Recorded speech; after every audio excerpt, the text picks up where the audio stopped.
क्या देश विकसित भारत के लक्ष्य को हासिल करने के लिए कदम बढ़ा चुका है? आज देश के वित्त मंत्री निर्मला सीतारमण ने मोदी 3.0 का दूसरा बजट पेश किया।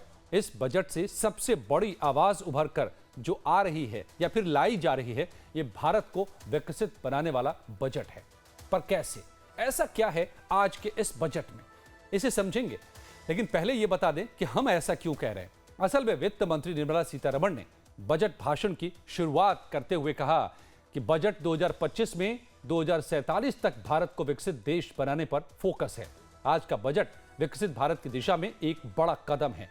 वहीं शुक्रवार को बजट सत्र की शुरुआत से पहले पीएम मोदी ने भी इसका जिक्र किया था और बजट पेश होने के बाद भी पीएम ने कहा कि 2025 का बजट सामान्य नागरिक और विकसित भारत के मिशन को पूरा करने वाला है। यह बजट इन्वेस्टमेंट और कंजम्पशन को बढ़ाएगा। पीएम ने कहा यह बजट देश के नागरिकों की जेब कैसे भरेगा, लोगों की बचत कैसे बढ़ेगी और देश के नागरिक विकास के हिस्सेदार कैसे बनेंगे, इसकी एक मजबूत नींव रखता है। आज भारत के विकास यात्रा का एक महत्वपूर्ण पड़ाव है। ये 140 करोड़ भारतीयों की आकांक्षाओं का बजट है। यह हर भारतीय के सपनों को पूरा करने वाला बजट है। हमने कई सेक्टर युवाओं के लिए खोल दिए हैं। यह विकसित भारत के मिशन को ड्राइव करने वाला है। यह बजट फोर्स मल्टीप्लायर है। सुनिए पीएम की बात। आमतौर पर बजट का फोकस इस बात पर रहता है कि सरकार का खजाना कैसे भरेगा, लेकिन ये बजट उससे बिल्कुल उल्टा है। लेकिन ये बजट देश के नागरिकों की जेब कैसे भरेगी, देश के नागरिकों की बचत कैसे बढ़ेगी और देश के नागरिक विकास के भागीदार कैसे बनेंगे, ये बजट इसकी एक बहुत मजबूत नींव रखता है। वहीं बजट को लेकर के लोकसभा में विपक्ष के नेता राहुल गांधी ने कहा कि यह बजट तो बुलेट की इंजरी पर यानी गोली के घाव पर बैंडेड लगाने जैसा है। वैश्विक अनिश्चितता के बीच में हमारे आर्थिक संकट को हल करने के लिए एक आदर्श बदलाव की जरूरत थी, लेकिन यह सरकार विचारों के मामले में दिवालिया है। दूसरी तरफ कांग्रेस अध्यक्ष मल्लिकार्जुन खड़गे का बजट को लेकर एक्स पोस्ट का निष्कर्ष है कि बजट लोगों की आंखों में धूल झोंकने वाला है। खड़गे ने लिखा है कि प्राइवेट इन्वेस्टमेंट कैसे बढ़ाना है, इसके लिए कोई रिफॉर्म का कदम नहीं है। एक्सपोर्ट और टैरिफ पर दो चार सतही बातें कहकर अपनी विफलताओं को छिपाया गया है। गरीब की आय को बढ़ाने के लिए कुछ नहीं किया गया है। लगातार गिरते कंजम्पशन पर एक भी कदम नहीं उठाया गया है। तो ये तो विपक्ष का सीधा हमला, खासतौर से कांग्रेस का। अब यह समझिए कि विकसित देश का मतलब क्या होता है और विकसित और विकासशील देशों के बीच में फर्क क्या होता है, जिसको पाटने की या कहें तो तय करने की बात हो रही है इस बजट से। असल में देशों को उनकी आर्थिक स्थिति के आधार पर दो श्रेणियों में बांटा गया है दुनिया भर में, विकसित देश और विकासशील देश। इन देशों का वर्गीकरण विभिन्न आर्थिक कारकों जैसे कि प्रति व्यक्ति आय, सकल घरेलू उत्पाद, जीवन स्तर, शिक्षा का स्तर, जीवन प्रत्याशा जैसी चीजों के आधार पर होता है। विकसित देश ऐसे देश होते हैं जहां पर लोगों की प्रति व्यक्ति आय ज्यादा होती है, देश के सकल घरेलू उत्पाद का स्तर ऊंचा होता है, उच्च तकनीकी विकास होता है, लोगों का जीवन स्तर काफी बढ़िया होता है और देश की आधारभूत संरचना यानी कि इंफ्रास्ट्रक्चर का विकास बहुत अच्छा होता है। ऐसे देशों में गरीब जनसंख्या बहुत कम होती है, बेरोजगारी का स्तर भी बहुत कम होता है। कुल मिलाकर ऐसे देश अपनी जरूरतों को अपने दम पर ही पूरा करने की क्षमता रखते हैं। America, Britain, Japan, Germany, Canada, France, रूस, Austria, Italy, Norway, Sweden, Switzerland, जितने भी यूरोपियन कंट्रीज हैं या फिर अमेरिका जैसे देशों को विकसित देशों की कतार में रखा गया है। अब दूसरी तस्वीर भी देखिए।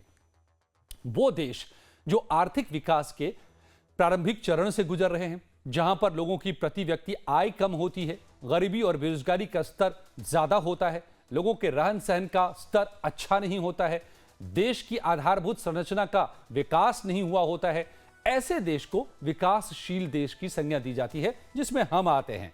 विकासशील देशों के उदाहरण के तौर पर भारत, चीन, ब्राजील, दक्षिण अफ्रीका, सऊदी अरब जैसे देशों को गिना जाता है। तो अब आपको यह भी बताएं कि विकसित और विकासशील देशों के बीच में फर्क क्या होता है मोटे तौर पर, इसको भी देखिए। विकसित देश में बहुत तकनीकी विकास होता है, जबकि विकासशील देश तकनीकी हासिल करने की कोशिश में लगा रहता है, जो कि भारत लगा रहता है। टेक्नोलॉजी ट्रांसफर की बात आप सुनते होंगे। विकसित देशों में प्रति व्यक्ति आय का स्तर ऊंचा होता है, जीवन स्तर अच्छा होता है। विकासशील देशों में इसके उलट होता है, तंगहाली रहती है, जीवन स्तर बहुत अच्छा नहीं होता है, बीमारियां ज्यादा होती हैं, कम उम्र औसतन होती है लोगों की। विकसित देशों में लोगों के बीच आय का समान वितरण होता है, यानी गरीब और अमीर में बहुत ज्यादा फासला नहीं होता है। एक अगर गरीब भी है या कम आय वाला भी है, उसका भी जीवन स्तर अच्छा होता है। जबकि विकासशील देशों में आय में भारी असमानता होती है, जो हम भारत में देख सकते हैं। विकसित देशों की अर्थव्यवस्था का मुख्य आधार औद्योगिक विकास होता है, जबकि विकासशील देशों की अर्थव्यवस्था का मुख्य आधार कृषि या मत्स्य पालन जैसी चीजें होती है, जो हम भारत में अभी भी देखते हैं। करीब 65% लोग अभी भी कृषि पर ही भारत में आधारित हैं। विकसित देश के सभी काम आर्थिक समृद्धि के लिए होते हैं। विकासशील देशों की मुख्य चिंता देश की आर्थिक विकास को बढ़ाने पर होती है। विकसित देशों में जन्म दर और मृत्यु दर कम होती है, विकासशील देशों में दोनों दरें उच्च होती हैं। विकसित देशों के जीडीपी का आकार बहुत बड़ा होता है, विकासशील देशों की जीडीपी छोटी होती है। विकसित देशों में स्वास्थ्य सेवाओं, शिक्षा और आधारभूत संरचना का विकास अच्छा होता है, जबकि विकासशील देशों में यह सब कुछ इसके उलट होता है। आकाश जिंदल साहब इकोनॉमी के एक्सपर्ट हैं, मेरे साथ जुड़ गए हैं, और योगेंद्र कपूर साहब भी इकोनॉमिस्ट हैं, मेरे साथ जुड़ गए हैं। बहुत बहुत स्वागत आकाश जी और योगेंद्र कपूर साहब, आप दोनों का। तो बजट को लेकर के हम लोग बहुत सारी बातें लगातार कर रहे थे।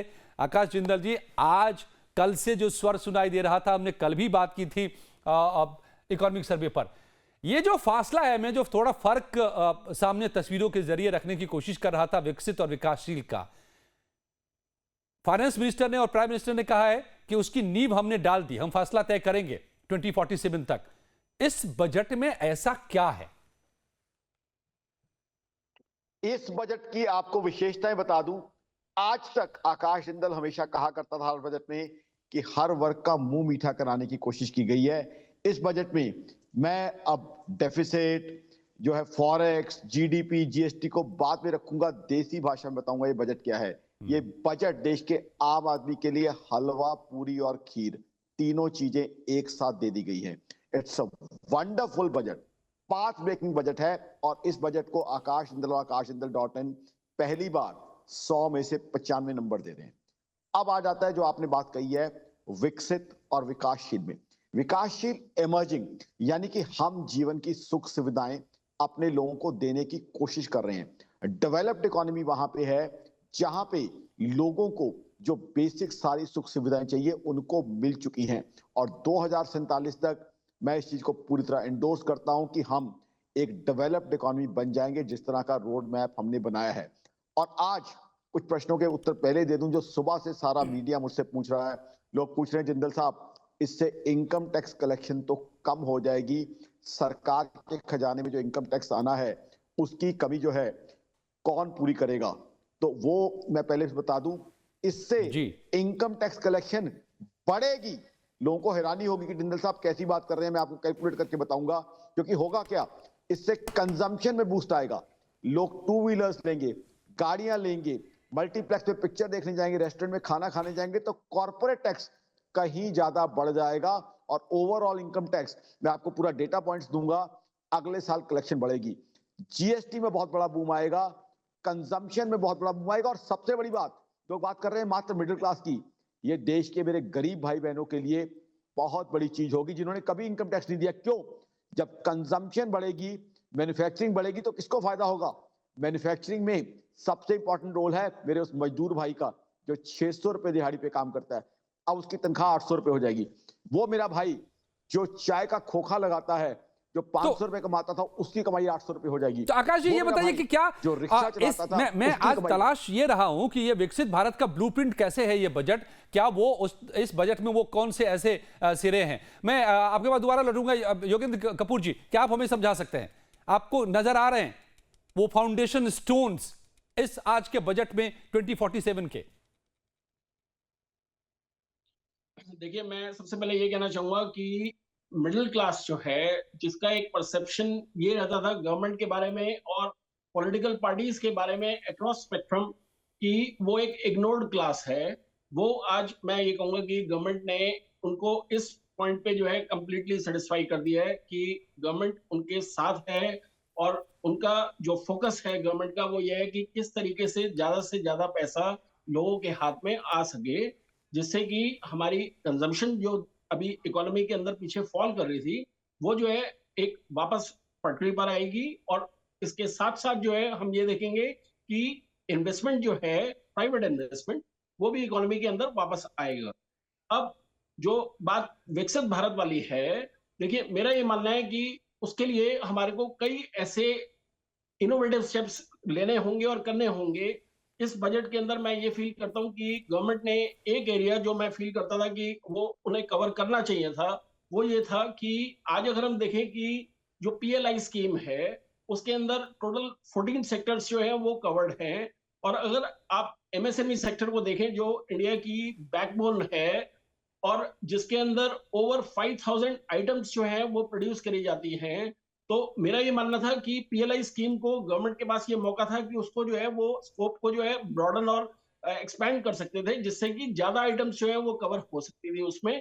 और उससे देखिए मल्टीपल फोल्ड बेनिफिट्स जो है गवर्नमेंट के वो अचीव होते। ठीक है। एक तो ये कि प्राइवेट इन्वेस्टमेंट उसके अंदर ज्यादा आता, उससे जी। आपका जो जॉब क्रिएशन का ऑब्जेक्टिव है वो मीट आउट होता। और फिर हमें ये समझना है कि जब आप अपनी मैन्युफैक्चरिंग को स्ट्रॉन्ग करते हैं तो वो अपनी सिर्फ डोमेस्टिक इकोनॉमी को नहीं हेल्प करती है, आप जो है एक अपने प्रोडक्ट्स को इंटरनेशनली भी कॉम्पिटिटिव बनाते हैं। राइट। तो मेरा ये मानना है कि अगर हमें ओवरऑल कंट्री की डेवलपमेंट के बारे में सोचना है तो हमें हर तबके का ध्यान रखना पड़ेगा। जी। हमारे पास ऑलरेडी जो डेमोग्राफिक डिविडेंड है जी। जिसमें largest number of youth in the world है, हाँ। वो बहुत जरूरी है कि आज जो हम जिसको स्ट्रेटेजिक एसेट देखते हैं वो हमारा लाइबिलिटी में कन्वर्ट ना हो अगर हमने इफेक्टिवली यूटिलाइजेशन नहीं करा resources. That's what is the point कि क्या ये बजट एड्रेस कर रहा है। मैं आकाश जी आपके पास लौटता हूं। सपना बहुत बड़ा है विकसित भारत बनाने का, डेवलप्ड नेशन बनाने का, लेकिन सरकार कह रही है कि ये अब सपना नहीं है बल्कि लक्ष्य है और इसे हम हासिल करके रहेंगे। तो इस वक्त क्या हाल है अर्थव्यवस्था का, जरा इसको भी जल्दी से समझिए। हम खास मेहमानों से तो समझ ही रहे हैं। इकोनॉमी का आकार इस वक्त है 4.27 ट्रिलियन, ये मोटे तौर पर है, अनुमानित है। जीडीपी जो ग्रोथ है वो 6.4 है, 8% से ज्यादा की जरूरत है, खुद फाइनेंस मिनिस्टर ने यह बताया है और सर्वे भी बता रहा है। खुदरा महंगाई दर 4.9% है इस वक्त। राजकोषीय घाटा 5.6% पे चला गया है, जो थोड़ा चिंता का विषय है। बेरोजगारी दर 3.2% पे है। ब्याज दर 6.5% के आसपास है। विदेशी मुद्रा भंडार इस वक्त 629 बिलियन डॉलर के आसपास है। डॉलर की कीमत इस वक्त 86 रुपए 59 पैसे है। ये रोज थोड़ा बहुत बदलता रहता है। ऐसे में सवाल यह है कि ये जो बजट है क्या मल्टी फोर्स मल्टीप्लायर है या फिर बैंडेड है? क्या यह बजट भारत को विकसित बनाएगा और कैसे, यही बात हम कर रहे हैं, समझ रहे हैं। लेकिन ऐसी कौन सी बातें हैं इसमें जिसके दम पर इसे विकसित भारत बनाने वाला बजट बताया जा रहा है? तो कुछ मोटी बातों को भी समझिए। वित्त मंत्री निर्मला सीतारमण ने बड़ा ऐलान करते हुए कहा कि इंफ्रा डेवलपमेंट पर सरकार का फोकस है और इसके लिए राज्यों को बिना ब्याज का लोन मिलेगा, जिसका दायरा अब 1.5 लाख करोड़ रुपए का होगा। उन्होंने कहा कि सरकार की ओर से इकोसिस्टम को मजबूत करने का प्रयास किया जा रहा है और हम प्राइवेट सेक्टर के साथ मिलकर के विकास को आगे बढ़ाएंगे, शहरी गरीबों की आय बढ़ाएंगे, माइक्रो उद्योग को आगे ले जाएंगे। ये इंटरेस्ट फ्री लोन को राज्यों को 50 साल के लिए दिया जाएगा ताकि इंफ्रास्ट्रक्चर ढांचागत विकास तेजी से बढ़े राज्यों के भीतर भी। अगली बात मैन्युफैक्चरिंग इंडस्ट्री को लेकर के कही गई है। इस सेक्टर पर जोर होगा। वित्त मंत्री ने मेक इन इंडिया पर जोर देते हुए मैन्युफैक्चरिंग सेक्टर्स के लिए भी बड़े ऐलान किए हैं। उन्होंने खिलौनों के लिए राष्ट्रीय कार्य योजना लाने की बात कही है। ग्लोबल टॉय सेंटर बनाने की बात भारत में कही है। माइक्रो बिजनेस एमएसएमई सेक्टर को आगे बढ़ाने के लिए रोड मैप पेश किया है। अर्बन डेवलपमेंट की भी बात कही है। इसके लिए खजाना खोला गया है। इंफ्रास्ट्रक्चर के साथ ही अर्बन डेवलपमेंट के लिए बड़े ऐलान हुए हैं। वित्त मंत्री ने ऐलान किया है कि SWAMIH फंड 2 जो है special window for affordable and mid income housing, उसके लिए भी 15,000 करोड़ दिए जा रहे हैं। इसका इस्तेमाल 1 लाख घर बनाने के लिए होगा। इस साल के आखिर तक 40,000 यूनिट तैयार हो जाएंगी। और अर्बन चैलेंज फंड पर 1 लाख करोड़ होगा। ग्रोथ हब, जल, स्वच्छता पर खर्च होंगे। ये सारी बातें फाउंडेशन के तौर पर मैं जिक्र इसलिए आपके सामने कर रहा हूं बजट की, वो बातें जिसको बताया गया है कि ये आधार बनेंगे डेवलप्ड इंडिया बनने के, जो कही जा रही है बातें। इसके अलावा एमएसएमई सेक्टर को लेकर के बड़ा बूम लाने की बात हो रही है। इसके कवर को बढ़ाकर 5 करोड़ से 10 करोड़ करने की बात कही गई। कहा गया था कि एमएसएमई सेक्टर डूब गया था, कोरोना, फिर जीएसटी, नोटबंदी, इन सब के चक्कर में। तो अब इसको बड़ा बूस्ट देने की कोशिश, स्टार्टअप के कवर को दुगना करके 20 करोड़ रुपए पर ले जाया जा रहा है। फुटवेयर लेदर इंडस्ट्री में बहुत सारे पैसे डाले जा रहे हैं और इसमें 4 लाख करोड़ का कारोबार, 22 लाख नौकरियां पैदा करने का लक्ष्य रखा गया है। जिंदल साहब, क्या यही वो फाउंडेशन स्टोन है? मिडिल क्लास को टैक्स में छूट दी गई है, जरूरत थी, बाजार को भी जरूरत थी, कल भी हमने बात की थी, लेकिन क्या वो भी फाउंडेशन स्टोन का ही काम करेगा? कैसे ये ब्लूप्रिंट है? बिल्कुल ये फाउंडेशन स्टोन है, क्योंकि इससे क्या है, हमारे गरीब भाई बहनों को फायदा मिलेगा, आज की तारीख में मिडिल क्लास को फायदा मिलेगा, कॉर्पोरेट सेक्टर को फायदा मिलेगा। इसी तरीके से हम विकसित भारत बनेंगे। विकसित भारत के लिए क्या चाहिए? इंफ्रास्ट्रक्चर चाहिए जो लोगों की क्वालिटी ऑफ लाइफ सुधारेगा। इंफ्रास्ट्रक्चर के लिए क्या चाहिए? टैक्स कलेक्शन चाहिए। अब इससे डिमांड बूस्ट होगी। डिमांड से क्या होगा? GT collection, income tax, corporate tax से बढ़ेगा, इससे सरकार के पास पैसा आएगा इंफ्रास्ट्रक्चर बिल्ड करने का, फ्लाईओवर्स का, रेलवेज का, एप्स का, सागर माला, भारत माला। अब विकसित भारत कैसे बने? विकसित भारत ये नहीं है कि आकाश के पास आज कितने करोड़ हैं, 2 साल बाद कितने करोड़ हो गए। इंफ्रास्ट्रक्चर मात्र ये नहीं है कि इकोनॉमी को बढ़ावा देगा, किसी व्यापारी को फायदा देगा। इंफ्रास्ट्रक्चर का सोशल एंगल भी है। जो आप भारत की बात करें, सोशल एंगल क्या है? अगर हाईवे बनता है तो कोई हमारे बुजुर्ग अगर किसी में बीमार होते हैं तो वहां से दिल्ली, मुंबई हॉस्पिटल इजीली पहुंच सकते हैं। हमारी बेटियां, 12 साल 14 साल की बेटियां जो गांव से स्कूल कॉलेज नहीं जा पाती थी, स्कूल 20 साल की बेटियां जो कॉलेज जाती हैं, वो उस रोड या उस रेल के जरिए कॉलेज पहुंच जाएंगी, यूनिवर्सिटी पहुंच जाएंगी। तो ये डेवलप्ड इकोनॉमी है जहां आपको सेहत की सहूलत मिलती है, जहां आपको एजुकेशन की सहूलत मिलती है, जहां आपको हर स्टेट के अंदर बहुत से एयरपोर्ट्स मिलते हैं, जहां आपको ट्रेन मिलती हैं जो जल्द से जल्द, एक्सप्रेस ट्रेन मिलती हैं, वंदे भारत जैसी ट्रेन मिलती हैं जो आपको जल्द से जल्द सुखद तरीके से सफर कराती हैं, जहां आपको दिल्ली मेट्रो जैसी एक मामला चीज मिलती है। ये विकसित भारत की तरफ ही हम बढ़ रहे हैं और विकसित भारत का रोड मैप है। और ना सिर्फ ये चीज, अब बात कर रहे हैं मात्र इनकम टैक्स की, और चीजें जो बजट में आई हैं वो गिना दूंगा आपको जी। सबसे पहली चीज, हमारे अन्नदाता किसान भाइयों के लिए एक बहुत अच्छी अनाउंसमेंट है, किसान क्रेडिट कार्ड। 3 लाख तक का क्रेडिट था जिसपे गवर्नमेंट की तरफ से सब्सिडाइज्ड रेट ऑफ इंटरेस्ट था, इंटरेस्ट सबवेंशन थी, अब वो 5 लाख कर दिया है। अब विकसित भारत की तरफ कैसे बढ़ेंगे? मेरे किसान भाई की, अन्नदाता की इनकम बढ़ेगी, उसको जो वर्किंग कैपिटल चाहिए होती थी खाद के लिए, बीज के लिए, कई बार मनी लेंडर से उसे ब्याज देना पड़ता था 12%, 15%, 18%। अब ब्याज क्या होगा? मात्र 4% के करीब। तो किसान भाई की, मेरे अन्नदाता की लागत कम हो जाएगी, उसकी कमाई बढ़ जाएगी। ये तो देश चाहता है कि कमाई बढ़े हमारे किसान भाई की। देश का टारगेट आज क्या है? देश का टारगेट ये है, आप नेशनल बजट के साथ साथ हाउस होल्ड बजट की बात कीजिए कि घर का खर्चा कम हो, घर की कमाई बढ़े। आप विकसित भारत की बात करते हैं, विकसित भारत का सबसे पहला मकसद ये है कि देशवासियों को तमाम सुख सुविधा मिले। अगर कोई बीमार पड़ता है तो उसे अच्छी हॉस्पिटलाइजेशन मिले, बच्चों को क्वालिटी एजुकेशन मिले, उसके अलावा सबको अच्छा घर मिले, रोटी कपड़ा मकान मिले। उसके अलावा छोटे छोटे शौक जो मिडिल क्लास के बहुत प्रेशियस शौक है। अब फैमिली महीने में एक बार पिक्चर देखने जाना चाहती है, रेस्टोरेंट में खाना खाने जाना चाहती है, शॉपिंग के जाना चाहती है। यही तो विकसित भारत है कि आपको पहले बेसिक फैसिलिटीज मिल गई सारी, रोटी कपड़ा मकान हेल्थ एजुकेशन, उसके बाद छोटे छोटे शौक आपके पूरे हो गए, इंफ्रास्ट्रक्चर आपका वर्ल्ड क्लास बन गया, जो जिसकी तरफ हम बढ़ रहे हैं। अब देखिए कितने एयरपोर्ट्स की बात की गई है, रेलवेज की बात की गई है, एक्सप्रेसवेज की बात की गई है। तो इंफ्रा पर, इनोवेशन पर, एजुकेशन पर जो फोकस है कहीं ना कहीं वो भी ये फाउंडेशन स्टोन के तौर पर इसमें नजर आ रहा है। योगेंद्र कपूर जी से एक सवाल लेता हूं, समय खत्म होने की तरफ है योगेंद्र जी, लेकिन अभी की तो हालत, सच्चाई यही है ना कि हमें 8% से ग्रो करना पड़ेगा ऑन एन एवरेज, अगर 47 तक जाना है। ये फाइनेंस मिनिस्टर ने खुद कहा है, कई जानकार कहते हैं कि 10% से ज्यादा की जरूरत होगी। अभी की हालत यह है कि आप, हमारे पास रिकॉर्ड टैक्स कलेक्शन है, रिकॉर्ड गवर्नमेंट स्पेंडिंग है, रिकॉर्ड बोरोइंग है, फिर भी हमारा डेवलपमेंट सिर्फ 6.2% पे रह गया, 6.1% पे। तो फिर कैसे उस बड़े टारगेट को अचीव करने वाले हैं हम? देखिए, मैं कुछ आपके सामने स्टैट्स रखना चाहूंगा कि जो ये दर्शाएगा कि हमारी इकोनॉमी में ओवरऑल जो है कहाँ-कहाँ पे इम्बैलेंसेस हैं। अगर हम वर्ल्ड इनइक्वालिटी रिपोर्ट को देखें तो वो ये बताती है कि पिछले 2 दशक के अंदर जो 1% पॉपुलेशन है टॉप इंडिया की, उनकी इनकम जो है वो डबल हो गई है हमारी नेशनल इनकम में। और जो बॉटम 50% पॉपुलेशन है इंडिया की, उनकी इनकम जो है लास्ट के 2 दशक के अंदर जो है वो फॉल करी है। तो ये दर्शाता है कि अगर हम ये देखें कि हम क्या 2 इंडियाज़ तो क्रिएट नहीं कर रहे हैं एक ही देश के अंदर। क्योंकि अगर हमारे को एक विकसित भारत की तरफ देखना है, तो हमारे को ओवरऑल इंक्लूसिव प्रोसेसेस के साथ-साथ सभी को एक पार्ट ऑफ ग्रोथ स्टोरी जो है बनाना पड़ेगा, तभी हम देखेंगे कि हमारी ग्रोथ जो है वो डबल डिजिट की तरफ जो है जा सकती है।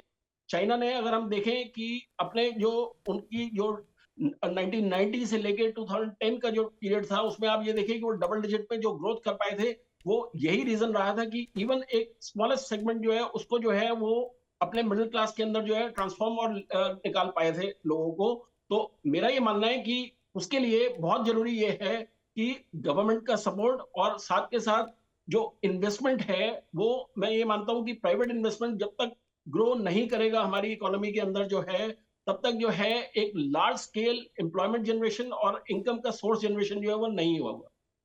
बिल्कुल। तो अभी ब्लूप्रिंट कहा जा रहा है, कदम उठाने की बातें हो रही हैं, लेकिन लंबा डगर है और बहुत सारे पड़ावों को भी पार करना पड़ेगा। बेशक इसमें कोशिशें शुरू हुई हैं, लेकिन अभी बहुत कुछ करना बाकी है। बहुत बहुत धन्यवाद आकाश जिंदल जी, आपका भी बहुत बहुत शुक्रिया मेरे साथ जुड़ने के लिए। तो चलिए देखिए हम विकसित भारत की तरफ कितना कदम कब तक आगे बढ़ा पाते हैं। फिलहाल कुछ ही पलों में देश दुनिया की खबरें।